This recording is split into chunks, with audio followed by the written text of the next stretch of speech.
Mr. President, Secretary General, distinguished heads of state and heads of government, ladies and gentlemen.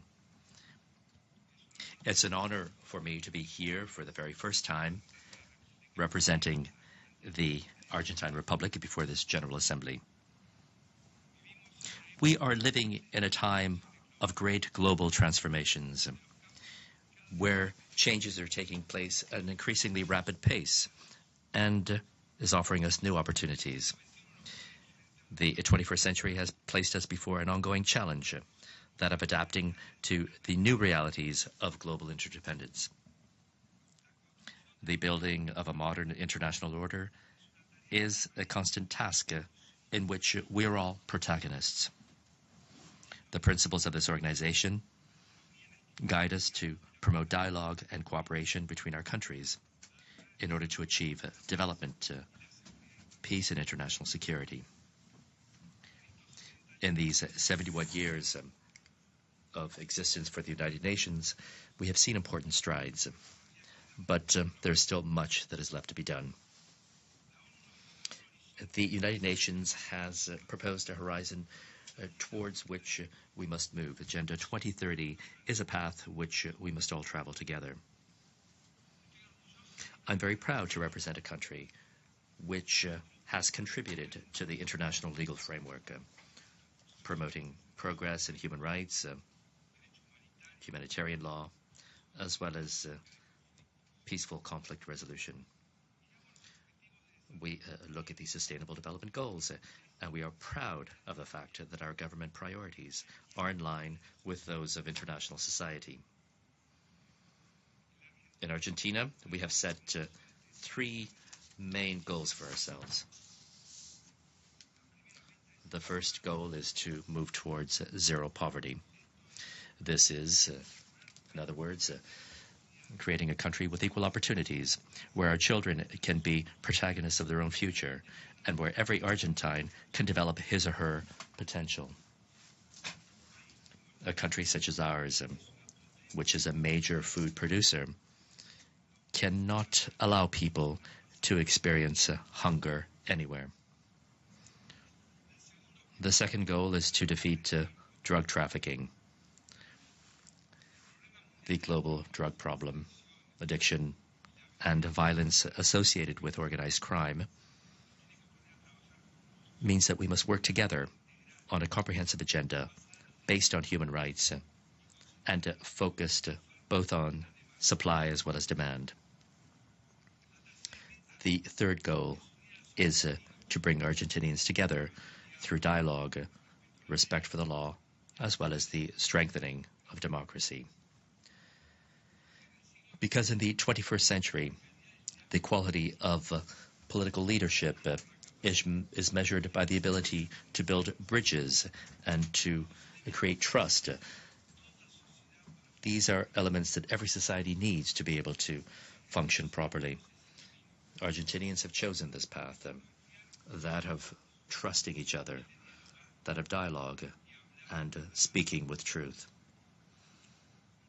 An important step in this direction was working on the problems of the past to be able to look towards the future. We standardized our macroeconomy. We began by strengthening our relationships with our neighbors, and we are establishing mature links with other countries as well as with multilateral organizations. And we are starting to see the results. We have returned to international credit markets, and many corporations have shown that they have faith in Argentina.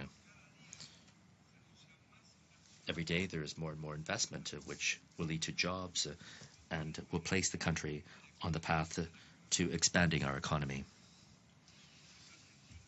Argentinians are ready to enter the 21st century and to assume our role in international society.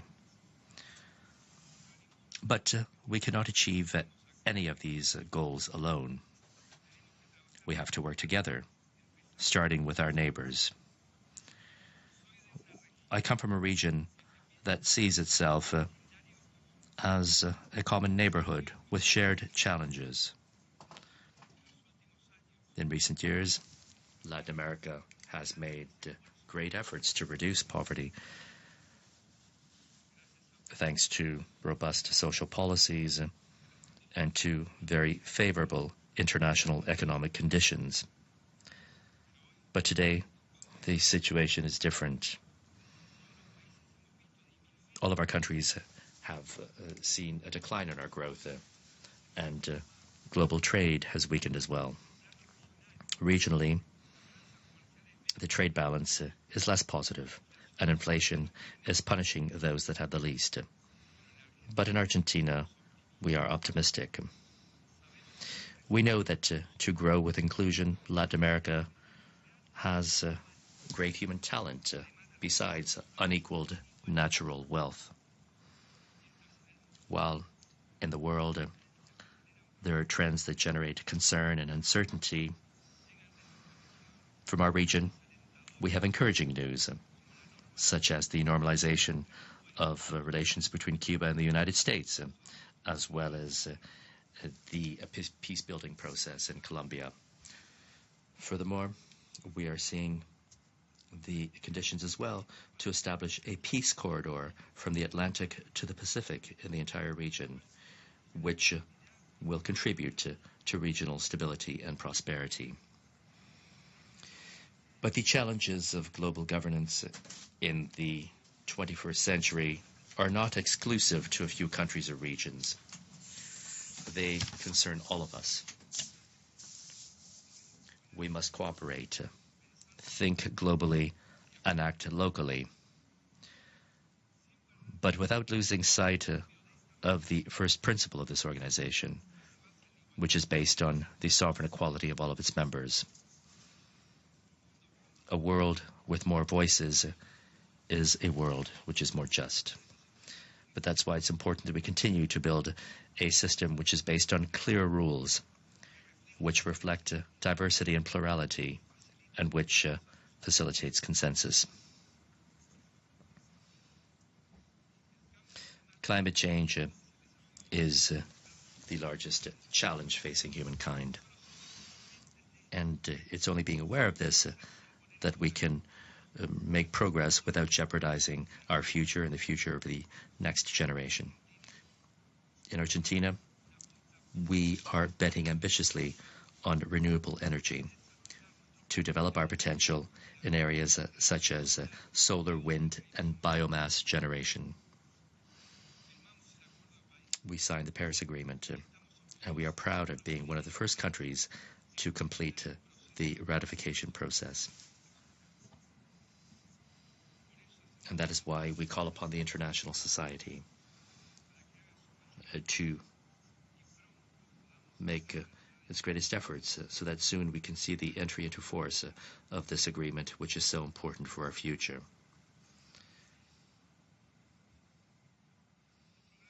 Another major challenge is that of refugees. Though a year ago we made a commitment to not leave anyone behind, today the images that we see pain us and concern us. Reality calls for us to do more. Our peacekeepers are widely recognized for their commitment in humanitarian matters, and that is why last May Argentina was present in the Syrian conflict zone, offering assistance in a refugee camp in Lebanon. And I'd like to announce that we are going to accept even more refugees from Syria and from its neighboring countries, favoring families with children.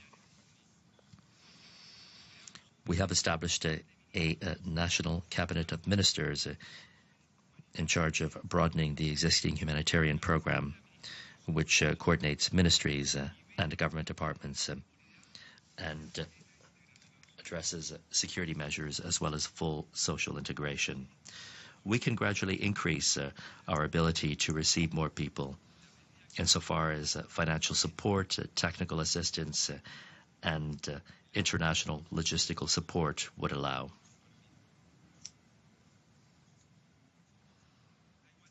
Gender equity is another preeminent goal that we have and upon which we work with conviction as well as political determination.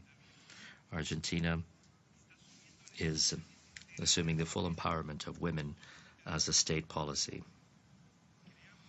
We have established the National Action Plan for Prevention and Assistance to Women at Risk to put an end to violence against women in all of its forms.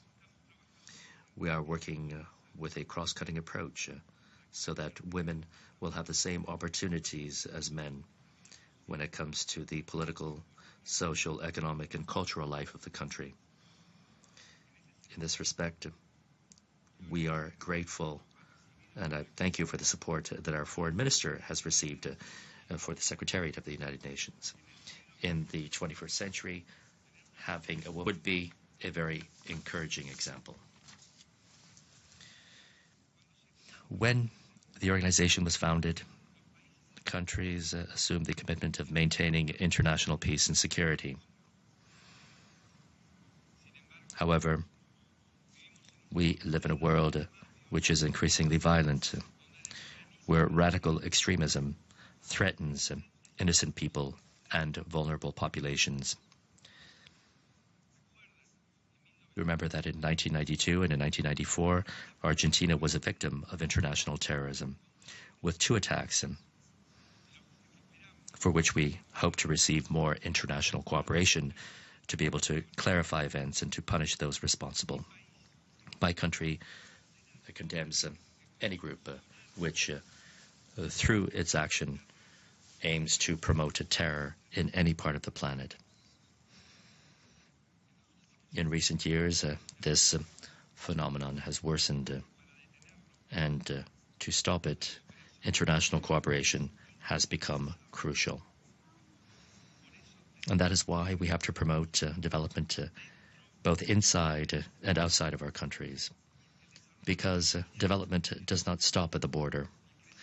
Growth with inclusion, dialogue, tolerance, the creation of opportunities, reduces marginalization and humiliation, which fuels the recruitment of terrorists.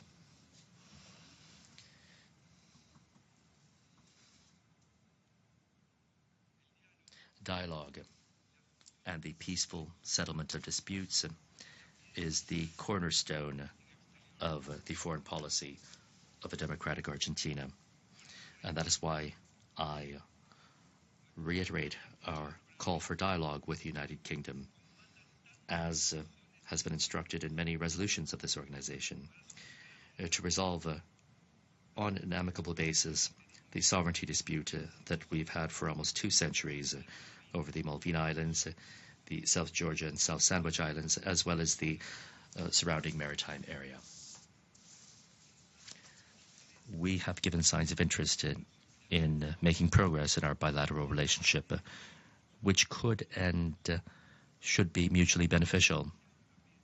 And that is why we trust that it will be possible to activate these negotiations and to find a definitive solution to this protracted dispute. I'd like to conclude, Mr. President, with a final thought. Argentina, which has just celebrated its 200 years of independence, is a country which has always opened its doors to men and women around the world who are seeking and have sought a better life. There's a part of the world in every corner of my country. Christians, Jews, and Muslims live together peacefully. We are a society that is enriched by diversity. We are an open society. In a world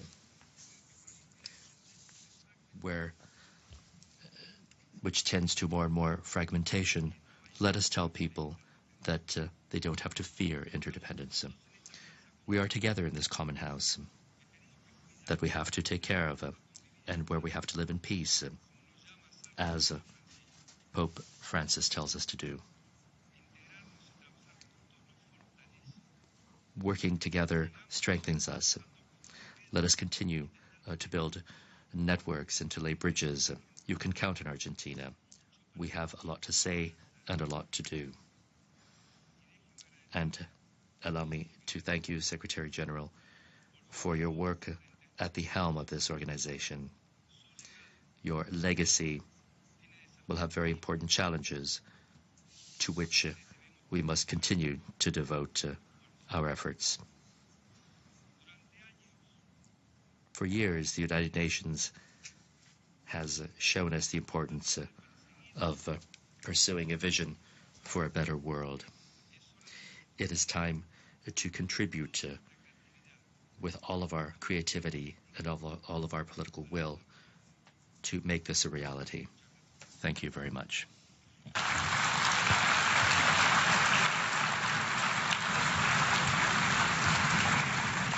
Au nom de l'Assemblée générale,